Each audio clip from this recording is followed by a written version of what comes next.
Tanya, how have you been? Good, very, very different. Having come out of a job, I was at BBC Yorkshire in one form or another for nigh on 30 years. So it's been a very strange few weeks getting used to life without structure, but it's good. I'm enjoying it. Yeah, it is. I suppose it's a long time to get comfy and settled. Sometimes a change is a scary thought, but something exciting. Yeah, I think it felt right. It still feels right. It's life without structure is very strange. I was used to either going to the office for the morning since COVID, being on a Zoom call at X time in the morning, then going off and doing what you were going to do. And on the odd occasion, I wasn't doing a story, grafting to set up a load of others. So it's quite weird just sort of unknitting that kind of structure, but also just trying to make new contacts, network in a world that I don't know and haven't been in, which is the sort of business scene. But I have to say, people have been incredibly helpful, very welcoming, and I've had some really interesting conversations with people. So it's been nice. Just need to get some work now. No, that's it, isn't it? So before we get stuck into your story, where was home for you as a kid and who lived at home with you? London. So I'm born and bred in Camden town. Mum, dad, and sister. Sister 5.5 years older than me, so kind of disappeared off in my teenage years. But yeah, I'm a North London lass. Right, and what was school life like in London, and what was on offer for you as a kid at school? Yeah, so I went through the local primary school, the local state school. Was actually at school with Edward Miliband for quite a long time. It's just I actually did a piece with him for the we obviously announced beforehand that I knew him as a kid, but did because he's a Doncaster MP, which was quite amusing to do. But yeah, it was good fun. I was a tomboy, which I don't think would surprise anybody. I was a grafter, which I think I still am. I didn't cause anybody any trouble. But sport wise, I did whatever I could, an awful lot of playing cricket and football in the school playground with the other kids until a girl couldn't really do that. And therein lies a tale, I guess. Right. So how did you find the transition from junior school to high school then, with being, as you said, a tomboy? Was it difficult, or did you find it pretty easy? I'm not sure I was that aware of it, if that makes sense, in that, quite a lot of the kids, at least we all moved together, which I think makes things easier. It was a huge school I went to, the secondary school. But it was an interest. It was kind of, you get a real mix in Camden Town of, in bits of it, it's quite wealthy and middle class. Other bits of it, quite run down, and particularly back then, there was some, quite interesting mix of kids, and the inter-school fights were quite interesting. That was those trips home from school where you had to dodge them. But I think I've always been somebody who sort of kept their head down and just tried to stay out of trouble. So I think that's what I was like. And I think in terms of growing up into a woman, I think that took quite a long time. I think my mum's probably, you'd describe her as a bit of a tomboy as well. So I think that journey took a little bit longer for me than it might have for others.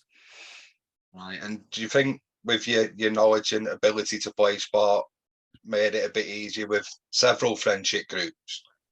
No, I think it made it float around. No, I don't think so, because I was a tomboy, so and girls didn't play football and cricket, which I loved playing in the playground afterwards. So I think I was probably a bit of an odd one out. I didn't have a huge friendship group, but it's one of those that I've got my best friend is latterly from sixth form, and I've got some really, really good friends from that time. I think I was finding my way in the early years.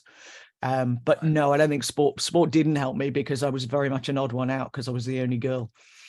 Yeah, how much of a shame that is when you see where sport's gone now and where it is going. Yeah, I always say I might have been an international cricketer. You never know. I can dream. Yeah. You can still nobody will know the difference now. I think, God blimey, if I tried to bowl now, I think bits of me would fall off. So, well, you've been around people where it has, so I think you've got a bit of a wise decision there, haven't you, to look after yourself. So with school being tricky then, was school something you really got stuck into? Because a lot of people I speak to, it was used mainly for social, because Yeah, they I were mean, I very switched focused schools on when I was, something. yeah, I switched schools when I was 13 because my parents moved Right. down to Kent. Yeah. I found myself in an all-girls school, which was very odd for me because I say I'd been a right tomboy, wasn't a girly girl at all. Sixth form, I think, is where I really flourished because went to a different school again for sixth form, and that's where I've got my really good friendships from. Sport by that point had slightly taken a back seat, but I got involved with the theatre and putting on productions and stuff like that. And actually, there's a huge parallel in my life. So I did an English and theatre studies degree, and I'm very much of the view that sport is the great unwritten drama and the characters that are involved, and that's what I've always loved about sport. I'm not a stats person, and you know, the parallels between sport and drama and telling stories is probably, you know, where I come from. It's a nice way of putting it, actually, isn't it? Because you've been around some big events, and there's Yeah, never a script, is there? It's just what happens, and it's freedom.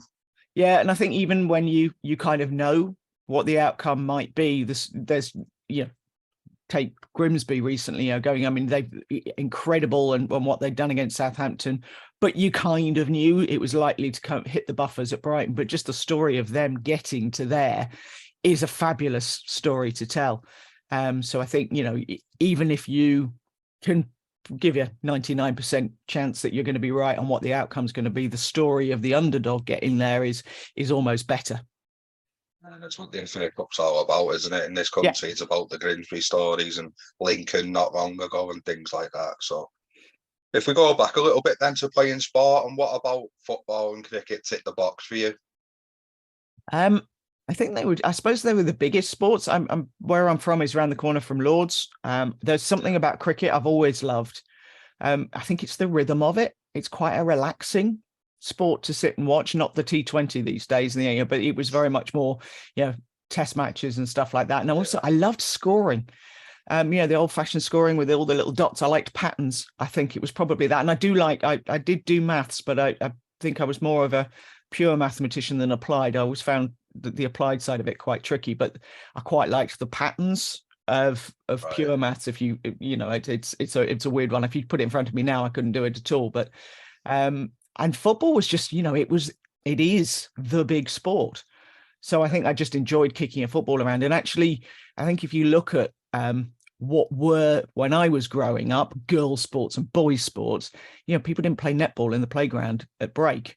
And the beauty of football is, you know, you could literally put a couple of jumpers down. If somebody had a football, you could play. And cricket wise, there was literally a piece of wood we used as a bat.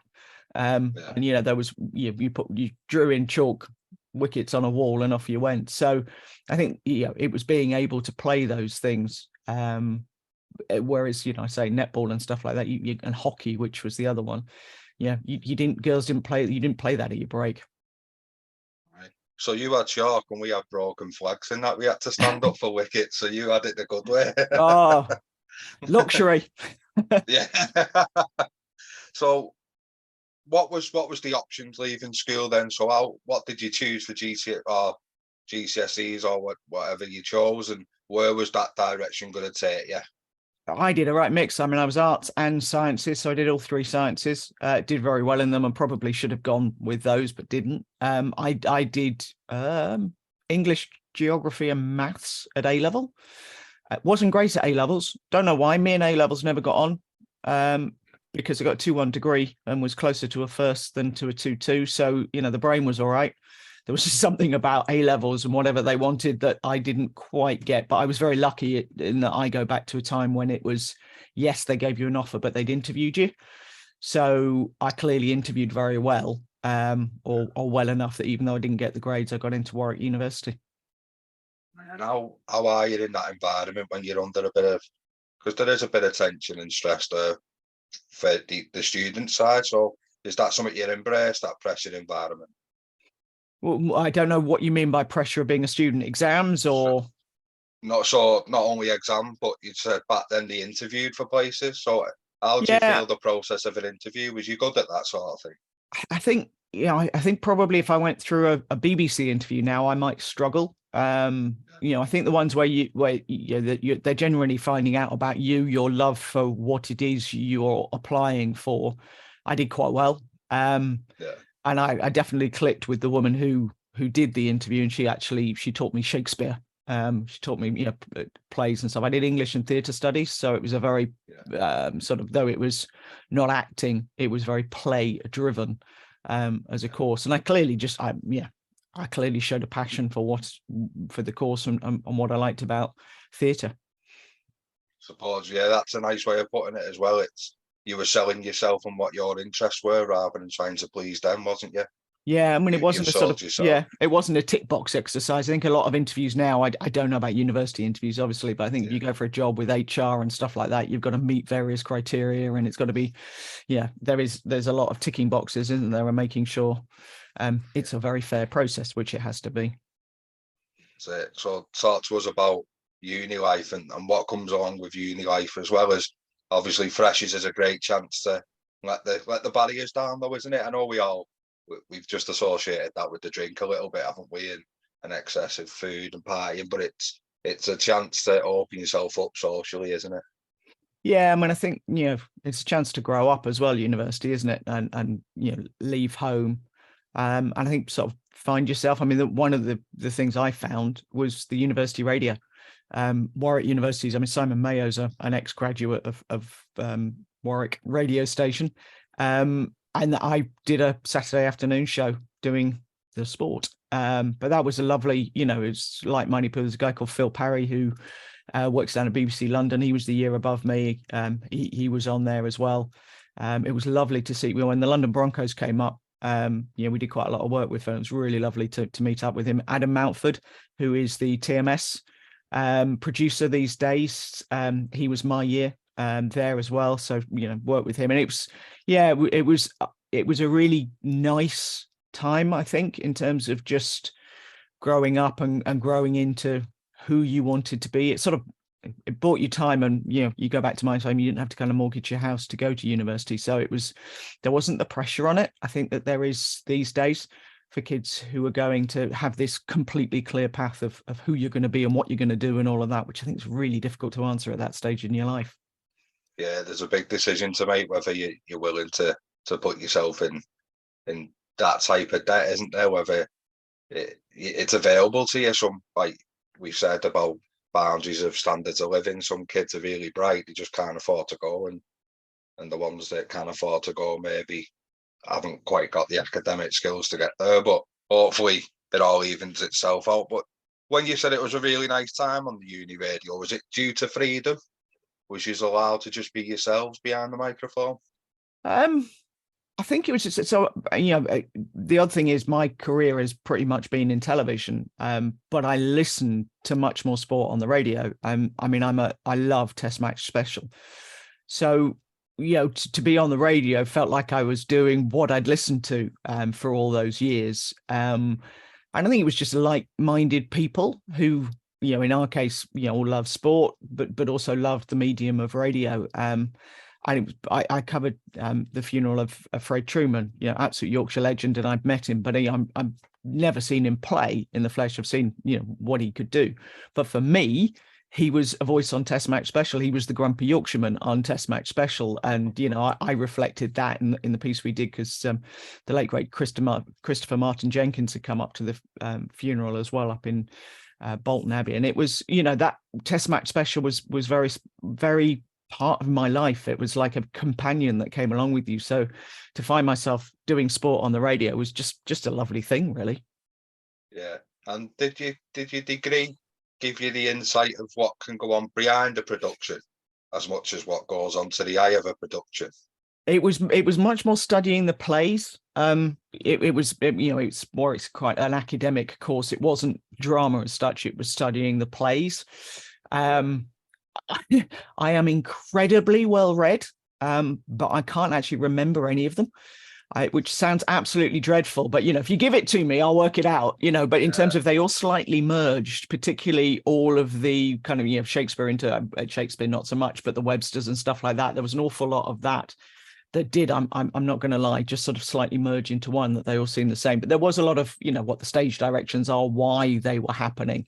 But I don't think that translates into what I did later on. It was just, I had a love for the theatre, which I'd grown up with a bit. Right. So what is the next step for a young Tanya then, once you've graduated and the big wide world has got its arms open for you? I didn't have a clue. Yeah. So, I mean, we sort of sat there and I thought of doing a master's just literally to buy me time, because I really didn't know. It was my mum that suggested I did a 1-year postgrad in broadcast journalism, which again, you didn't have to mortgage your life to do these things then. So I went to City University, went to City University and did a 1-year postgrad in, which, gives you the qualification. You do a bit of law in there as well. And that's the thing that set me on the path of what my career would become.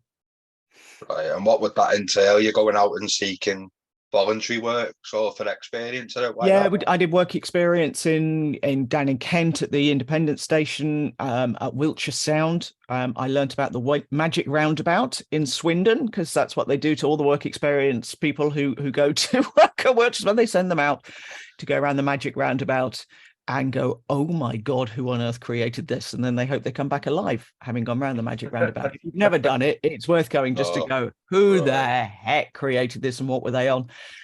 So I did work experience there, and I did work experience at Breakfast News, which was incredible, and did overnights, which is also a fairly mind-boggling experience. It's not something I'm glad to say I've done again, that full overnight. My word, that was tough. But Breakfast News was a real eye-opener for me in terms of what goes on. And did you know what sort of avenue you were going to go down during your course? Did you start to decipher what ticked the box for you and what didn't? Or was it always going to be sport? It wasn't ever going to be sport, though I did do sports. There was a sort of sports module, which I did. I did a documentary on boxing, but women didn't do sport. And there is, you're going back, 30 years. And Helen Rollison was about it. Ellie Oldroyd was coming through, but literally, and it is, you can't be what you can't see. I didn't join the dots up that I could be a sports reporter, and that's what I wanted to be. And I was a journalist, straight up and down journalist for 5 years before I did sport. And put into words how frustrating that must be when it's right there, but society's not quite ready. Yes and no. I mean, I'm glad to say it's changed massively. And, having left and having had somebody who's under 35 talk about me in front of the rest of the team as someone who helped break the glass ceiling and be a pioneer is something I'm really, really proud of looking back. I don't think I realized it at the time, because you have your head down doing the job. But the 5 years doing straight news was really good grounding for me as well. And I don't think, necessarily to do sports news, you have to just do sport. I mean, I actually think, being a natural journalist and doing a court case and doing this, that, and the others is a really good grounding for you as well. Yeah, then in that 5 years, was anything ever overwhelming? Did you ever doubt what you wanted to go on to achieve? Yeah, no, I had 6 months. So I got in on a traineeship. So when I was doing the 1-year postgrad, BBC Yorkshire, so the 4 radio stations, and the year that I got in, Cumbria and Carlisle, did a kind of traineeship. And they went round the courses. Media courses, as you see them today, didn't exist. There was literally these 6 unis that did the 1-year postgrad. And they went around each of them. I think they took about 5 from each course, and took us up for what was a fun day in theory, which was basically the selection process. But ironically, the first thing that they gave us was a quiz to do. And the first question on this quiz was which city's got 2 teams in the FA Cup semi-final. And it was the year United and Wednesday were playing each other. So I put down Sheffield, but in brackets, put down London as well, because it was also Arsenal-Tottenham in the other semi-final. So I knew, obviously, because they were BBC Yorkshire, that was what they wanted. But the guy who didn't know his sport, and because my surname is Arnold, I was first up in the interview, so I could explain it.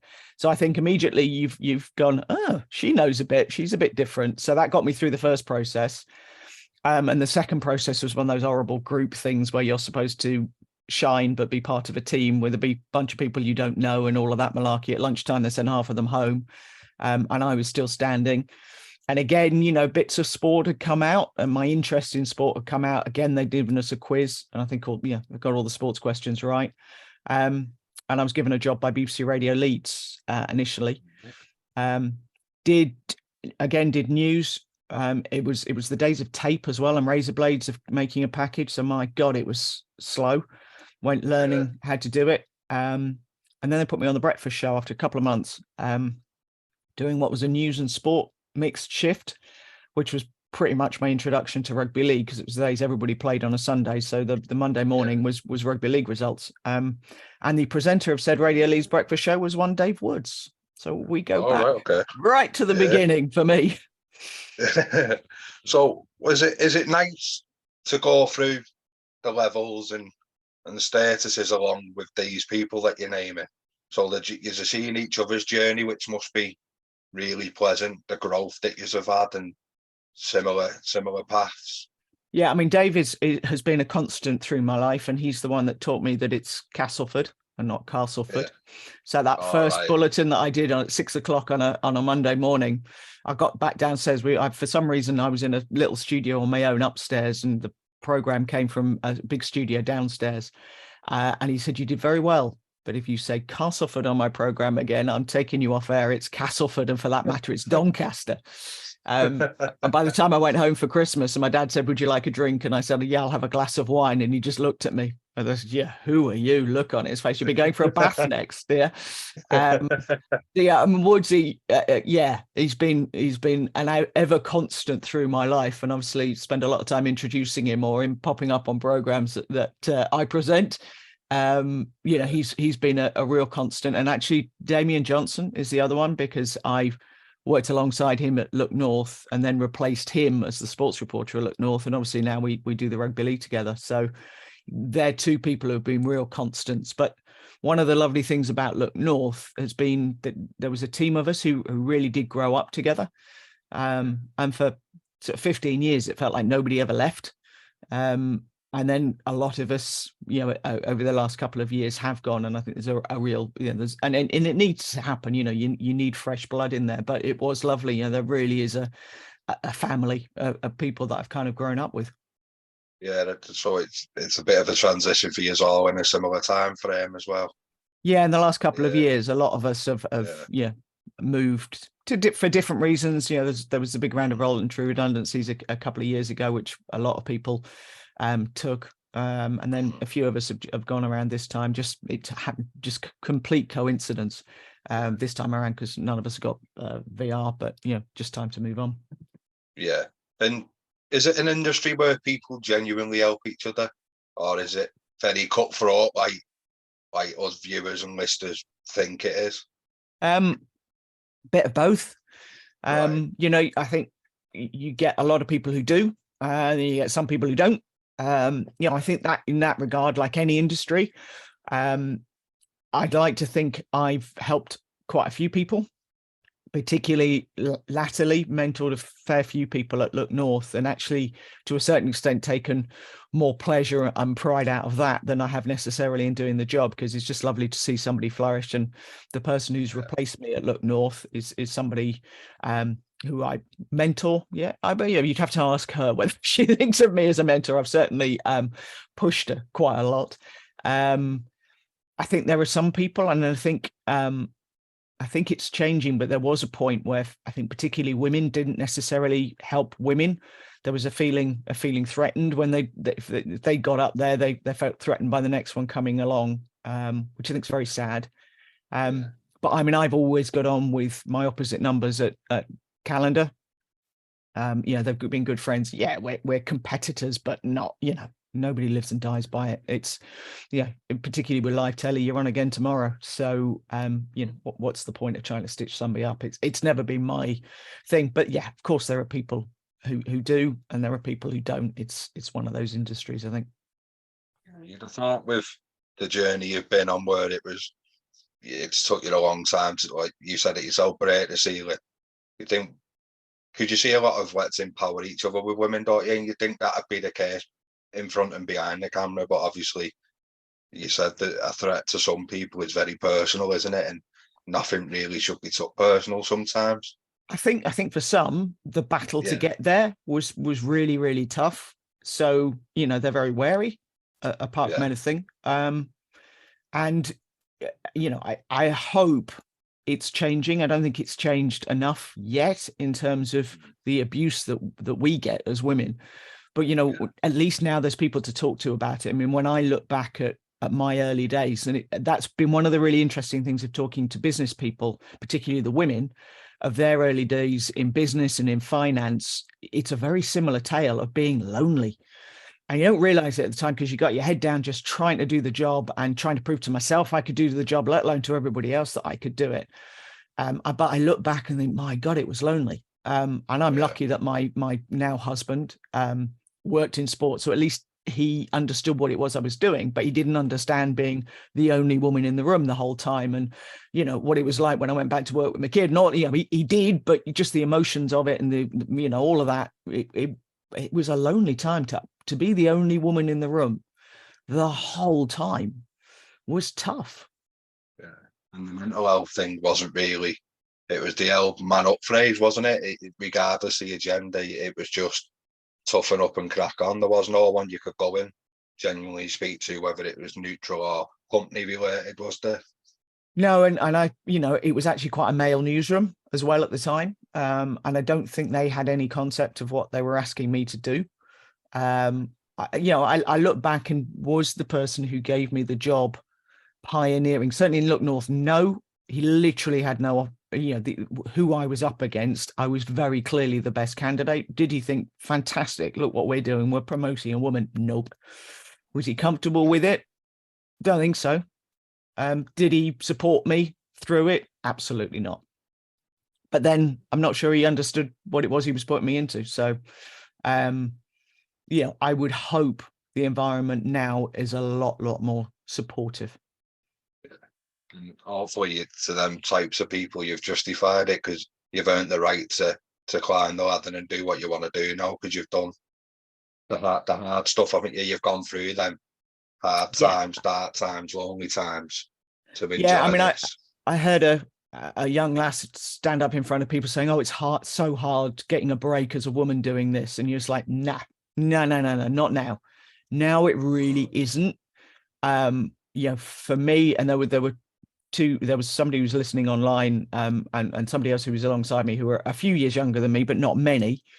It was bloody hard when we came through, but now if you are good enough as a woman, you are very much pushing at an open door. And of that, I'm really, really proud to have been a part of opening that door. And there's no doubt that I was, because literally I didn't see another woman for years doing my job. There was Louise Taylor, who worked in the newspapers, sometimes around the football. But broadcast wise, there really wasn't at all. So, yeah, I wouldn't take any truck now with young girls saying, "Oh, because I'm a woman, I can't get in," you know, but nah, that's absolute nonsense now. For a whole raft of us, it was bloody hard. Yeah, it was extremely difficult. So when did covering Leeds United become that? Was it a main body of work for you, or was it? Yeah, well, so my first day in the job as sports reporter for Look North, I flew to Rome with Leeds United in the what's now the Europa League. So I did the climb into the Champions League. Did the Champions League, was missed the Valencia semi-final because I was very, very pregnant by that point. Came back and then we did the slide back down. So though I've always done all sport. So by no means was I only Leeds United, but they were very much the dominant team, obviously at that time. And it was an incredibly good time, and then it was an incredibly bad time I remember my son was a toddler, taking him to a park, and he was playing, and we went to buy an ice cream, and the bloke at the ice cream van pointed at me and went, "You're the woman that stands outside Elland Road." I just thought, yeah, I've done a lot of that in the last few months, and I was there the whole bloody time. And I learned about administrations with a few of our football clubs, not just Leeds United. It was a time when some of my best contacts were administrators. But yeah, they were giddy days. Traveling Europe was an amazing experience. Damn sight easier these days when everything's digital to do the job than it was back then. But yeah, Leeds United was a big story for certainly the early few years of my career.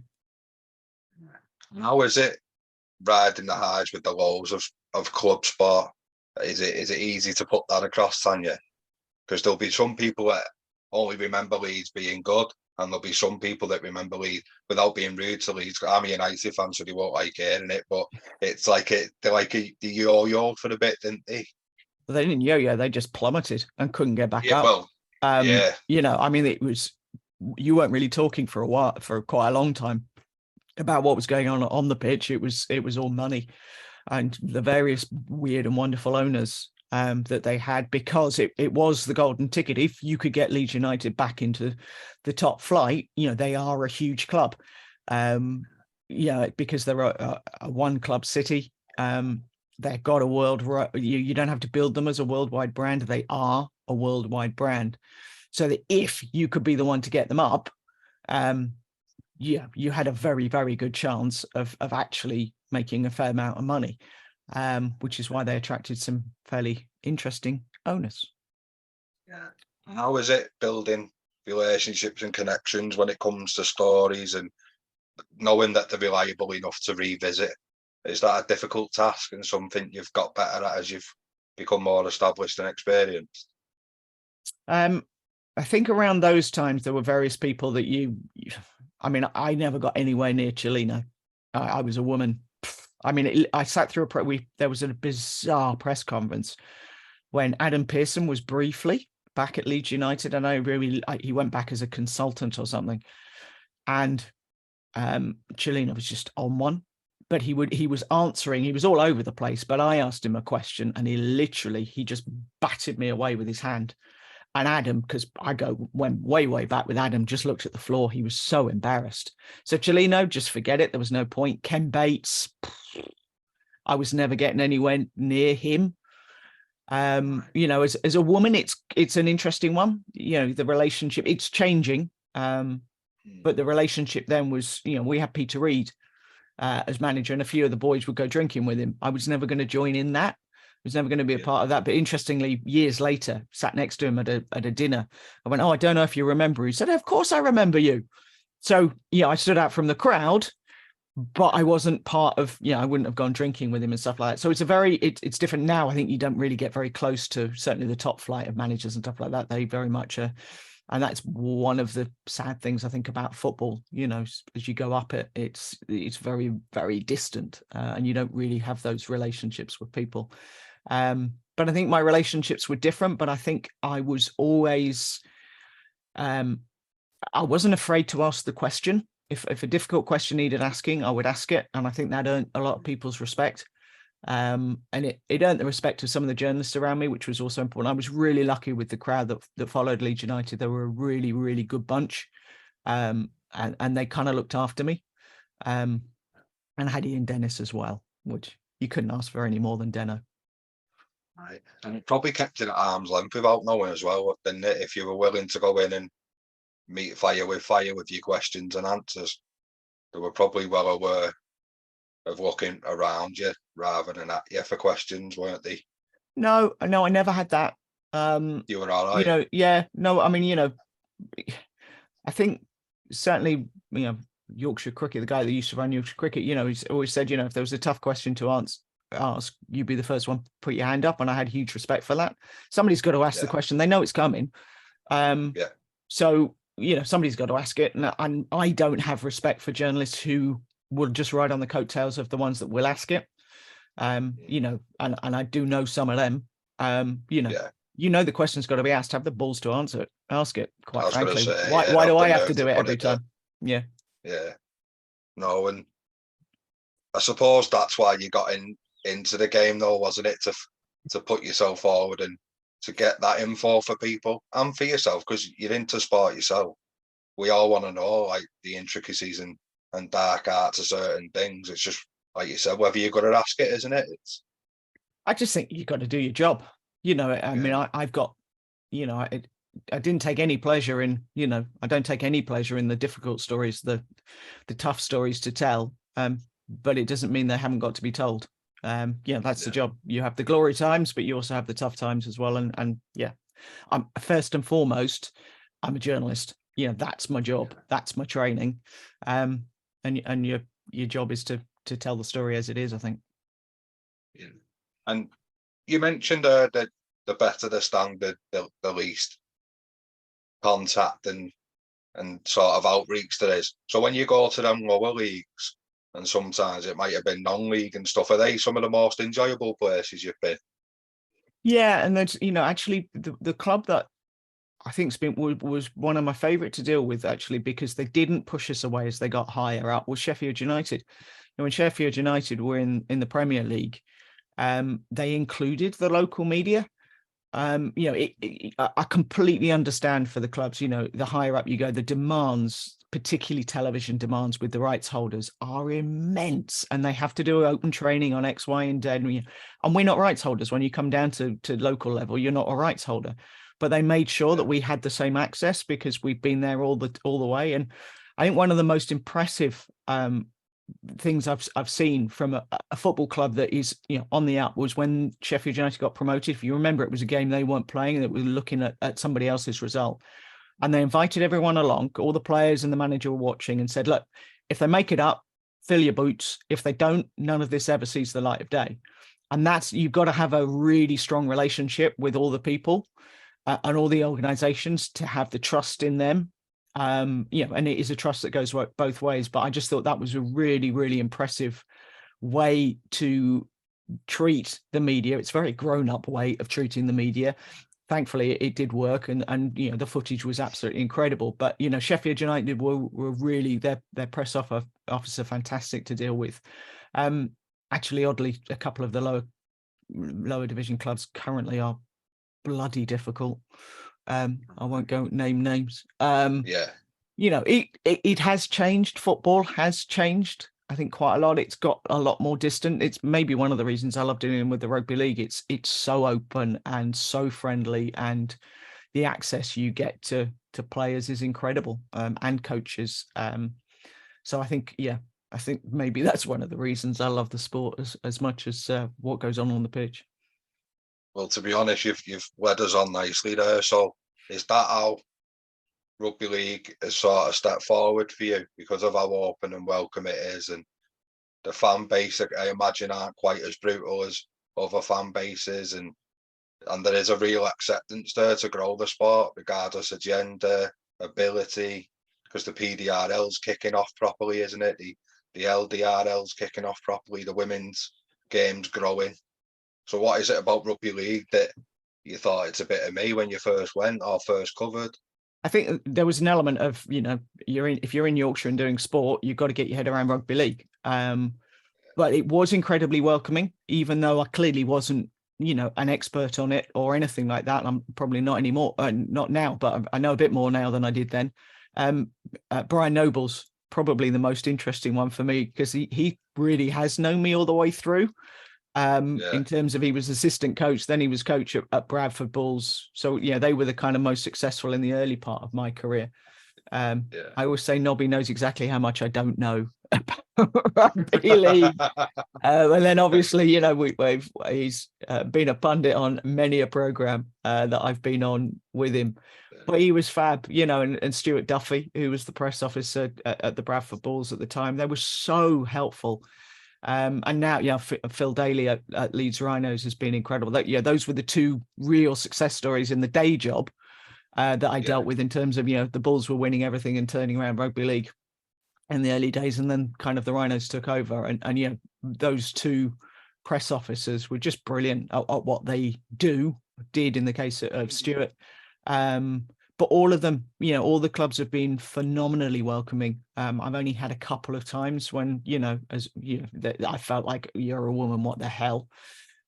Again, I won't name names, but one quite famous person who, I wonder if I told him that now, what he'd think. It would be a really interesting one.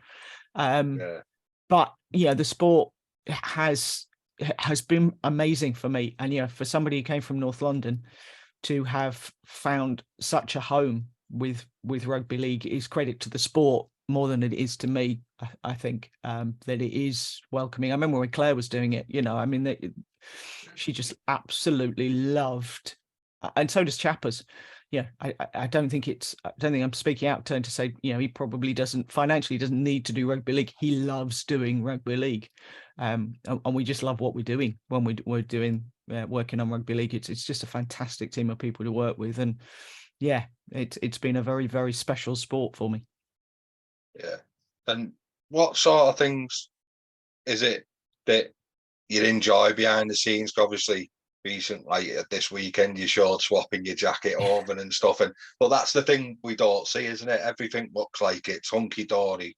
You're warm, you're fed, you've got comfy, the posh seats. We're not. That's what everyone we're thinks. Don't not they? warm. Oh, it's bloody cold at Salford. I got it completely wrong, clothing wise. We're not fed. We are sometimes, but not normally. If you're pitch side and it's raining, if you're pitch side reporter and it's raining, you're getting wet.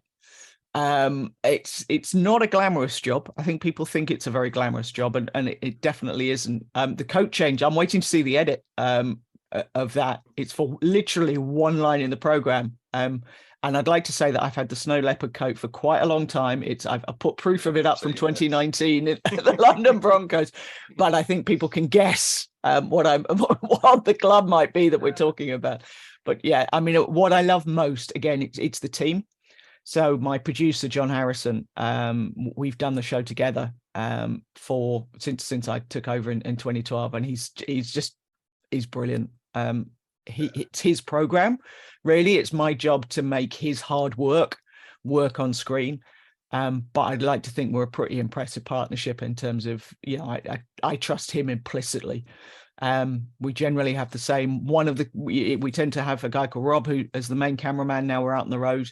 And then there's 2 or 3 others who are the second crew. And it's fun. And the players, you know, we get incredible guests. You come along, they're not getting paid a fortune.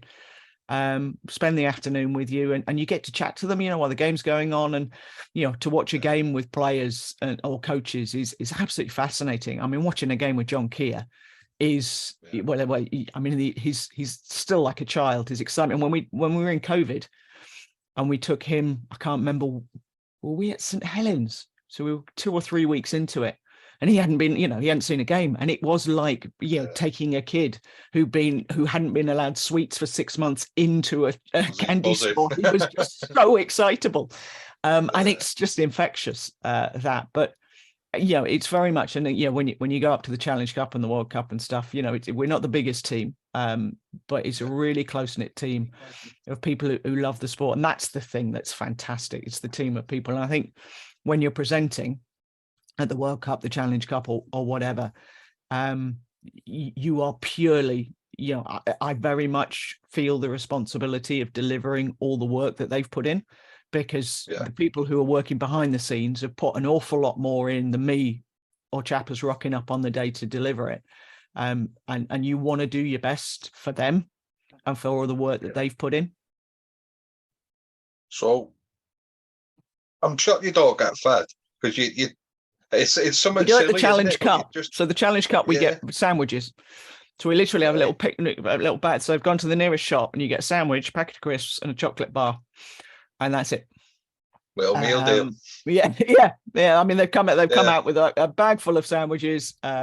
If you're in the studio, I've never quite understood this, because we're getting wet and cold down pitch side and we get nothing. If you're in the studio, they have a kettle and they tend to have fruit and biscuits that they bring out. So if the studio crew get looked after, the pundits basically get looked after much, much better than the rest of us. But no, we're not having, the only time we've had food trucks is when you've got double headers and stuff like that, because you have to give people a hot meal. So during the World Cup, obviously we had a fair few of those. So then we got really, that was nice. We got proper food, and that was good. But no, and so on the Super League show, nothing, nada. Yeah. John might go and get us a cup of tea. I'll give you the receipt for a little hint for the money back. No, not allowed to claim that apparently. Now I'm freelance. So do you know what's mad this for the end product of what the Super League show gives you, for you to be such a small team, the product is unreal, isn't it, really? Yeah, I mean, I think people, it's really easy for people to throw stones at what happens, but if you looked at the budget for the Super League show, I mean, television is not cheap, and that's one of the things, I think people don't really understand the production costs behind it. But yeah, it's now we're on the road. It's 2 crews, John, and then the editor back at base. I think they have somebody who helps with graphics, and there's another producer who may chip in to do some of the match edits, and then Woodsy, Matt, Sharon do comms, sometimes in the building, sometimes they're literally sent the tape and they're doing them from there. It is an incredibly tight team, and actually if you look at the production standards on the Super League show, PDI, who are the team that make it, but John is very much his program. I think what he does with it is mighty impressive. Yeah.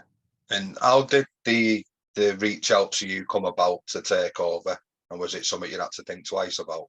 It wasn't something I thought twice about. So because it's made by an indie, it has to go out to tender at certain points, and it went out to tender 12 years. I'd asked the BBC about presenting it in locally, because it's one of these weird, it's a mixture of regional and it's a bit of a mess, to be quite frankly, in terms of the governance of it. I don't, it's way above my head and my pay grade, but I'd asked regionally about it, and they'd said no, they were happy with Harry doing it. So I was, by this point I was working on the Challenge Cup and stuff, but when it went out to tender, as I understand it, various companies put me down as presenter, PDI being one of them. They got the tender. It still had to go through Skid, because it's the BBC that chooses who the presenter is, not the indie. So they can suggest it as part of their pitch and part of what they want to do with the program. But yeah, that's how I ended up getting it. But it wasn't me interviewing or something like that. But Carl Hicks was the head of rugby league at the time, and because I was part of his team, he wanted me on it, so that you've got that BBC look about it. So that, because if you had somebody who had nothing to do with the BBC's national coverage doing it now, I think it would look a bit odd, given it's the kind of weekly staple for rugby league. So yeah, I got it in 2012 with John. And yeah, we're a bit like Thelma and Louise. I think one day we'll go off a cliff together, possibly not in a nice car, but John, I think he probably in the early days wondered what the hell he'd been landed with. But yeah, we're very close now. And I did text him the other day, because I'm not going to say that the last 6 weeks, couple of months haven't been very odd for me in terms of throwing my life up in the air. And I did send him a message saying I think it was after Castleford, and we just had a great afternoon. It was really good fun. It went really well. I said, really enjoyed today. Not for the first time in our working relationship, you're keeping me sane. And he just, and John he has a wry, so I could see the wry smile as he read it. So do you feel the Challenge Cup has a place in the calendar as much as like the FA Cup does? Have you felt the magic around the Challenge Cup when you've done it? I haven't. I think sometimes it's unloved by the powers that be. I think when you're sticking something on terrestrial telly, you want the stadiums to be full. Yeah. I understand you can't necessarily fill Wembley up or whatever, but you want the product to have that. I still have I was there with when Bradford beat Leeds a few years ago. You don't get the upsets you get in football because it's that much harder in rugby league. But that was Kiri working his magic once again, and Leeds were not in a good place at the time, and that was just the buzz around that was absolutely fantastic. I have to say, I thoroughly enjoyed the Challenge Cup final at Spurs last year, and it was a really tense game. Obviously went right to the very end. I thought Spurs was just a fantastic stadium to be in.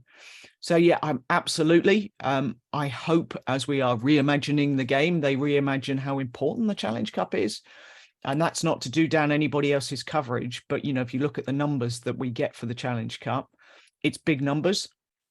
But you do, I think and it's women's football has grown and grown as you've seen stadia full. You get that buzz, you get that atmosphere. If there's 2 men and a dog in the stadium, it's quite hard to sell the product because it hasn't got that atmosphere around it and that excitement. I must admit, I went to when we played Samoa in the semi-final at the Emirates with the girlfriend. She doesn't know a lot about rugby, but she looked around and she couldn't understand why the top half of the stadium was virtually empty. But then when you watched it back on telly, you can see that. Like, why not compress and just put some form of banner in, or all the club size, even the amateur teams, just a little something on them seats that if the camera does have to pan up, say off a kick or something, that there's exposure there for clubs, isn't there? But I agree with you. You want them big games, maybe in smaller stadia, just to be full, so you can feel that buzz, don't you? Maybe you just want them to be full, actually. Yeah. Shouldn't you aim up rather than aim down, if that makes sense?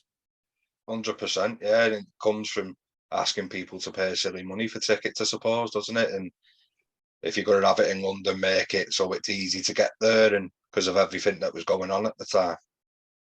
I felt for the World Cup because obviously it should have been a year earlier, when I think, we were all in a very, very different place. I know people who bought their tickets very, very early for it, who had the most incredible time very, very cheaply. I'm sure lessons are being learned from that, but I do think, I have huge sympathy with what they had to deal with by postponing it for a year. And also, when it was a year earlier, we were the only show in town. You'd already had so many big sporting events in the country that it didn't quite have, the same place it would have had a year before. So I think, I thought John Dutton and his team did a pretty remarkable job when you look at what they had to unknit, then put back together, and then find themselves in a very, very different financial climate. So I think, and a very different sporting climate. So, I have quite a lot of sympathy, I have to say, with what they had to deal with. I'm sure lessons are being learned, have been learned from it. But I think sometimes rugby league fans actually need to look at themselves a little bit. They moan a lot. They have a go at a lot of other people, but don't necessarily, rock up themselves or make the effort to book the tickets early or whatever when they could have been cheaper. They like to have a bit of a go sometimes. Just saying, I enjoyed the occasion. I think the ground was brilliant. I thought the game lived up to what it should have been. Oh, if only they could have won. Especially after the first one, when we battered Samoa. I think it very much lived up to it. But I tend to agree. We always look at someone else for the blame, I suppose, in this sport, don't we? And I do think there is an element of that. I kind of appreciate, I appreciate it, but there is. I think we have to try and be positive and try and big up the game, and not. I think sometimes the sport can be guilty of doing itself down. And it is a great sport, and I don't know. It's very difficult. Be careful what you dream of with wanting it to be like football. You're not going to have that kind of money in it. There's got to be a realism about what's going on. But people do. There's a lot of knocking going on without necessarily thinking sometimes.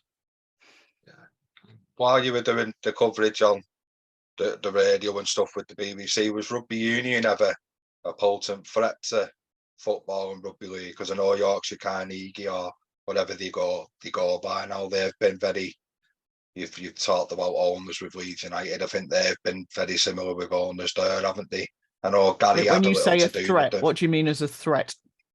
Did it ever feel like they were gonna grow and be everything that Yorkshire tried for Leeds types to be, or Carnegie to be? We had them very successful, winning a trophy at Twickenham, and it was just, I don't look at sport. I don't look at sports as threats to each other, if that makes sense. I do financially. I think football, it just soaks so much of the money out of the broadcasting landscape, in that degree being a threat. But it's been sad. I'm not one who says, you've got to knock one sport to big up the other. I never quite understand why you have to say which one's better. Allow people to enjoy the sports for what they are. Enjoy, if they enjoy that one more, great, get out and play sport. Michael Checker, I asked Michael Checker that question when we did the interview with him about the World Cup. I said, over here there's a fair bit of hatred, and there was him going from one to the other. And he said, I don't understand that. Don't you want kids playing sport? Just enjoy them for what they are. So I think, a threat. I'm not sure threat is the right word, but I think it's really sad that there is really no rugby union. I mean, there's no women's Super League either in Yorkshire. The top women's football club is sort of top end of the championship, but not pushing to go up. I think that's really sad, because for girls, that means that there's not the opportunity. We've got there's quite a heavy Yorkshire presence in the women's team, but they've all had to leave at 16. And then, same with rugby union. If for a girl, you go to Sale, that's it. And for the guys, you're either going to Newcastle or again across Sale, or you're heading south. And I think that's just sad. I think the opportunity, if that's what you want to play, it'd be nice if it was there for you.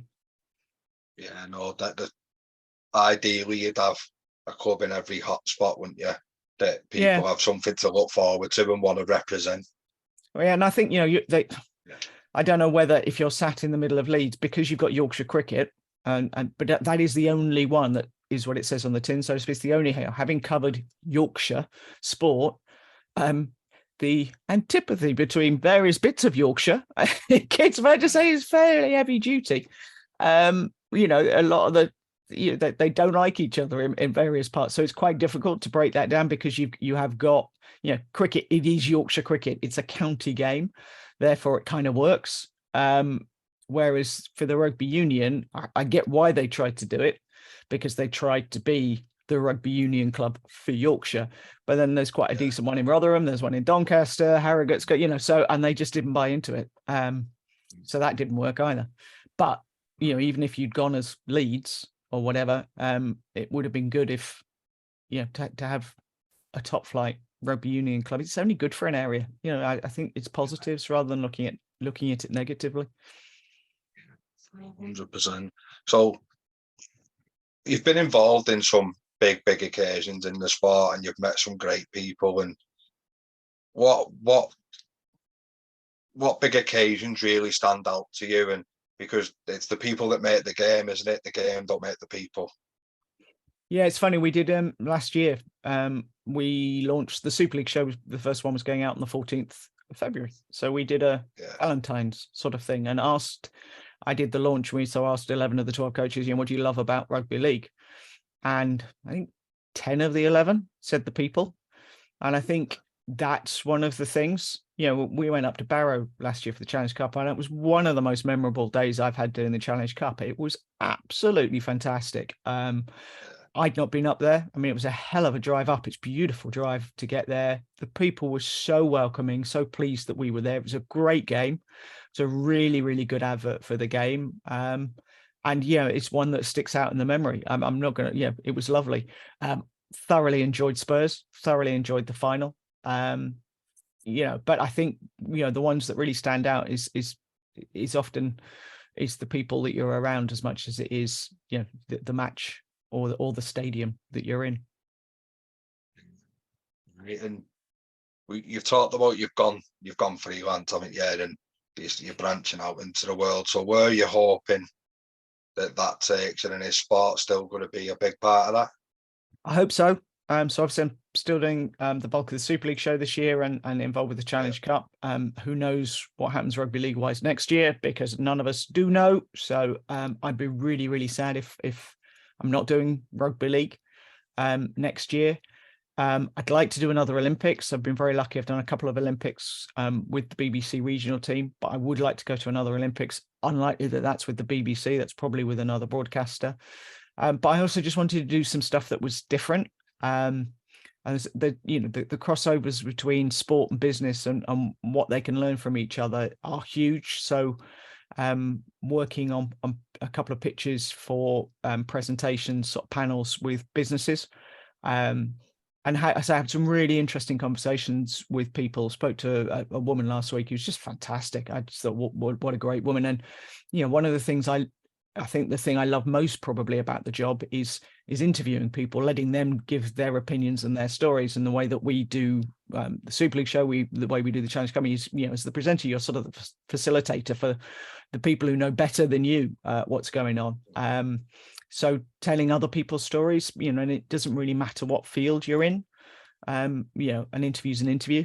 In my view, I mean, I'm not going to do one about the economic situation or something like that, because unless it was for dummies, I'd be slightly out of my depth. But getting her to tell her, getting her to tell her story, which was an incredible one, but in business rather than sport, would be a privilege.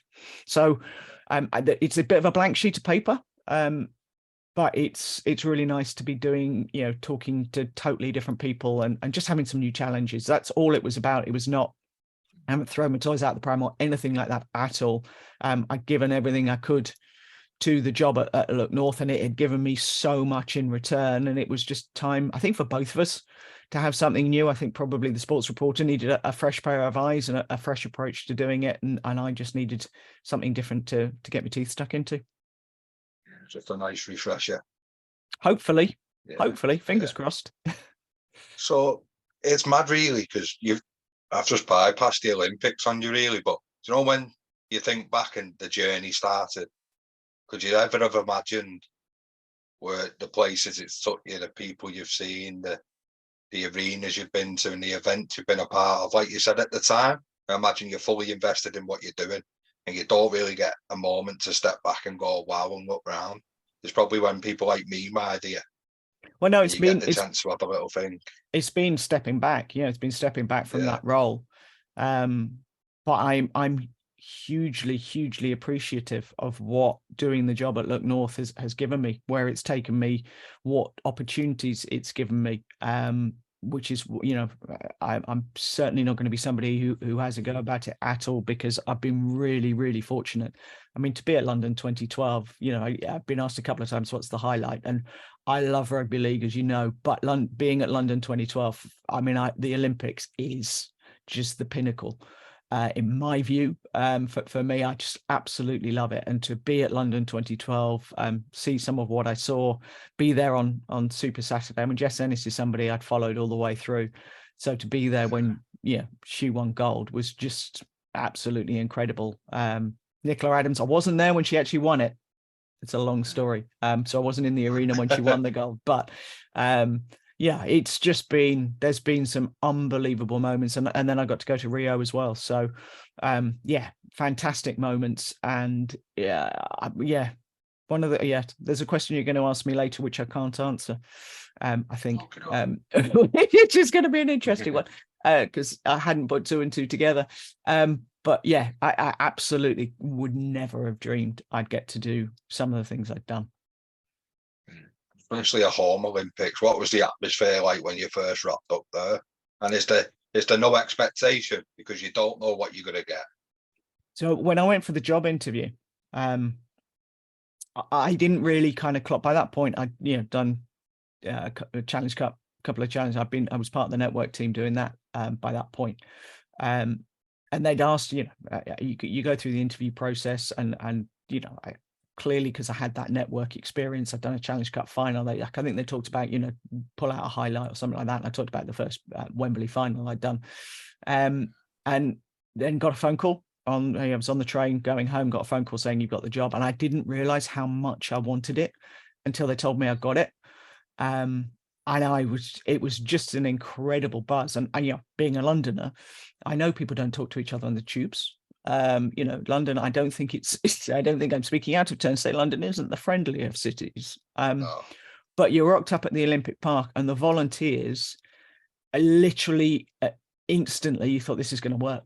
They just set the tone of the whole thing, the volunteers, and people chatted to each other on the tubes, and they go, oh, what have you seen? Yeah, where have you been? And all of the rest of it. And because you had to wear your passes the whole time, it was like part of your uniform.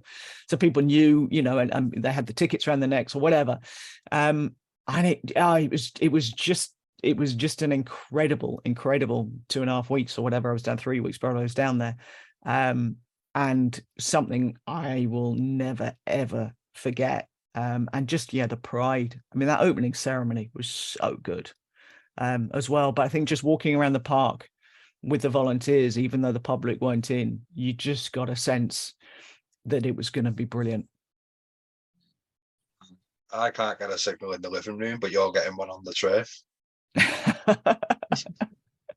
How's that happening?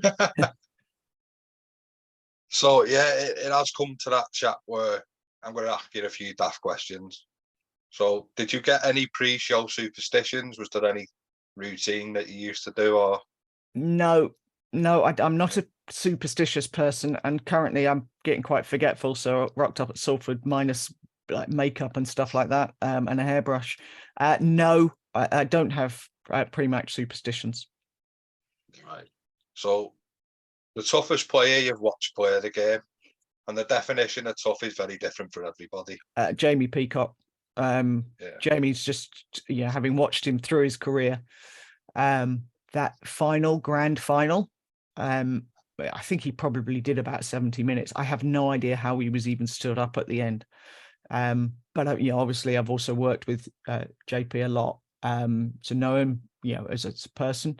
And he's one of those people that you just thought, if you were in a dressing room with Jamie Peacock and you had not given your all out there, I'm not sure you couldn't look him in the eye. Surely you just couldn't look him in the eye. He was one of those people that must have dragged people around him to be the very best that they could be. So I think JP, Rob Burrow would also be in that bracket in a very different way, just because, just a little guy in a big man sport. And he never, ever took a backward step. Incredible bloke to watch play the game. But if I had to pick one, it would probably be JP. Yeah, genuine leader, whether it's words or actions, JP, isn't he? Yeah. So, favourite ground you visited? That's a really, really difficult one, because the big ones have an aura about them. And I say Spurs last year was absolutely fantastic. I'm not going to lie, I wouldn't really want to go to Odsal much at the moment, but Odsal back in the day, when the Bradford Bulls were at their height, and the great Peter Deacon done such an amazing job with summer rugby league, when that place was full because it's the natural amphitheatre. I mean, it was an amazing place to watch rugby league. It's not now. I'm not going to dress it up as that, but what an incredible amphitheatre that was. But then, you flip to football, and I've been some fairly amazing football grounds as well, dotting around Europe. So, I've been very, very lucky in that regard. So I'm not sure I have an absolute favourite, if I'm going to be honest, but I say some of the days at Odsal when it was in its heyday. Like Bulls Mania. Yeah, well, it was incredible. It really was incredible, because it just took off in a way that I think, I say Peter Deacon had clocked what was going on, and he did an incredible job in creating something very, very special at that time. Yeah. So, say you've had a few glasses of wine and you're out with family, friends, and the microphone's in your hand, what are you going to give us? Not a hope in hell. One of the problems I've got with singing is I have quite a deep voice for a woman, so I can never find the pitch to sing a song. We once did for Comic Relief, Spice Girls. There was 5 of us at work, and obviously I was Sporty Spice, which was really bad news because Sporty Spice was the one that could sing. And I might be able to sing. I just can't find the pitch. And trying to sing with 4 other women, couldn't find a pitch at all that we could all sing at. So that's where my problem lies. I'll sing along in a car, but it's my idea of absolute hell, I think, getting up and singing a song, in karaoke and stuff, because I just can't find the pitch. And if I start too high or too low, I'm knackered. I should have taken singing. I can't carry a tune in a bucket, me. I might be able to, if I could find what pitch I'm meant to start at. So what would you tell a younger you if you could go back and give a bit of advice now? See, this was the one I've been mulling over, because, I never joined the dots up with the love of sport and what I've ended up doing. I think that's a really difficult question for me, in that I didn't fall into it. You know, when Damien was the sports reporter, I helped him out and I worked alongside him a bit, and then the job became free and I got it. But as I was coming through and as I was a kid, I just loved sport. But I didn't think, you know, I could have a job in it because, you know, as we've talked about, you've got to see it to know you can do it. So I think it's really difficult. I think I'd just say it's going to be all right. Yeah, don't worry, it'll be all right. And I trust suppose yourself, if you told maybe. yourself something, sorry, yeah, I suppose if you told yourself something, you might not be where you are now. That's the other way of looking at it as well. Yeah. I mean, I think it took me a little while to kind of grow into me, if that makes sense. But once I did, you know, I think there's an element of trust yourself, of learning. I had to persuade myself as much as I had to persuade anybody else that I could do the job, when it came to doing sports. So I think probably I'd literally just say, don't worry, it'll be okay.